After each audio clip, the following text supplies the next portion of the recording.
Hello అండి, అందరికీ welcome back to మా ప్రకాష్ 143. ఎలా ఉన్నారండి? అందరూ బాగున్నారా? నేనైతే చాలా బాగున్నానండి. మీరందరూ కూడా బాగుండాలని మనస్ఫూర్తిగా కోరుకుంటున్నాను.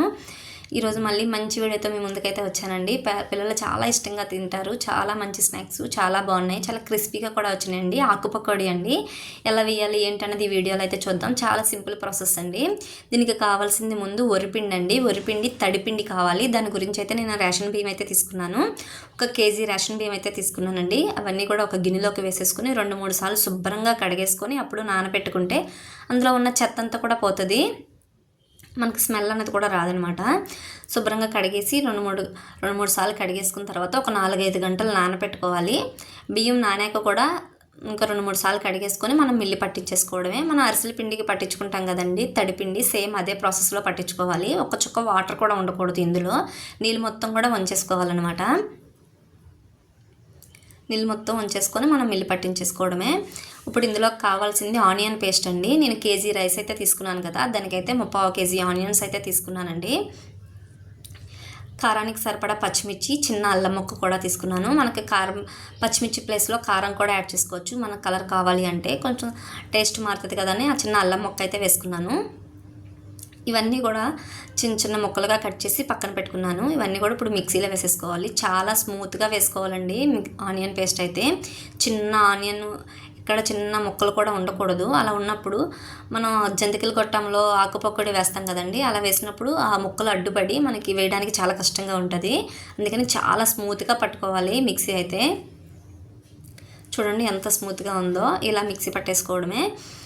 ఇంక ఇలా పట్టేసుకున్న దాన్ని అంతా కూడా ఒక గిన్నెలోకి వేసేసుకొని పక్కన పెట్టేసుకోవాలి. ఈలోపు మనం మిల్లి పట్టించుకున్న పిండి కూడా వచ్చేసిందండి. తడి పిండే కాబట్టి మనం అసలు ఈ పిండి కలుపుతున్నప్పుడు ఒక్క చుక్క వాటర్ కూడా యాడ్ చేయాల్సిన లేదండి. అంతా కూడా ఈ తడి అన్నీ కూడా ఇందులో ఉన్నవి తడివే కాబట్టి అసలు ఒక చుక్క వాటర్ కూడా అవసరం లేదు. చూడండి పిండి కూడా చాలా మెత్తగా మిక్సీ పట్టేసుకోవాలి. ఇప్పుడు ఇందులో వేయవలసినవన్నీ ఒక్కొక్కటి చూపిస్తున్నాను చూడండి. ఆనియన్ పేస్టు, వెన్నపూస అండి. వెన్నపూస బదులు మనం బటర్ కూడా యాడ్ చేసుకోవచ్చు. నేను కేజీ రైస్ అయితే తీసుకున్నాను కదా, దానికి 1/4 కేజీ వెన్నపూస అయితే తీసుకున్నాను. 1/4 కేజీ నువ్వులు అయితే తీసుకున్నానండి. నేను తీసుకున్నది తెల్ల నువ్వులు. మనకి కావాల్సిన నల్ల నువ్వులు కూడా యాడ్ చేసుకోవచ్చు. ఇప్పుడు అంతా కూడా పిండి అంతా కూడా కలిపేసుకుందాము. ఇప్పుడు ఒక బేషన్లోకి వేసేసుకొని పిండి కొంచెం కొంచెంగా వేసి కలుపుకుంటే మనకి ఏంటన్నది తెలుస్తుంది. ఇప్పుడు నువ్వులు కూడా ప్యాకెట్ అంతా కూడా వేసేసుకున్నామండి. నువ్వులేమి కొలత ఏమీ లేదు, మనకి ఎన్ని కావాలితే అన్ని వేసుకోవచ్చు. ఇంకా నువ్వులు కూడా కట్ చేసి వేసేసుకున్నాక టేస్ట్కి సరిపడా సాల్ట్ కూడా వేసుకొని మనం మిక్సీ పట్టుకున్న ఆనియన్ పేస్ట్ కూడా వేసేసుకోవాలి. అంతా ఒకసారి వేసుకోవచ్చండి, కానీ మేము కలుపుతున్నప్పుడు చూసుకొని వేద్దాంలని కొంచెం వేసామన్నమాట. ఇంకా అందులోకి వెన్నపూస కూడా వేసేసుకొని ఇప్పుడు అంతా కూడా కలిపేసుకోవాలి. చూడండి ఒక్క చుక్క వాటర్ కూడా వేయలేదు ఇందులో. మనకి ఇందులో ఆనియన్ పేస్ట్ కూడా తడిపిండి, వెన్నపూస కూడా తడిగానే ఉంటుంది కాబట్టి అన్నీ తడివే కాబట్టి అసలు ఒక చుక్క కూడా వాటర్ యాడ్ చేయవసరం లేదు. మరీ లూజ్గా కలిపేసుకోక్కర్లేదండి. పిండి అన్నది ఆయిల్ ఎక్కువ పీల్చేసుకుంటుంది.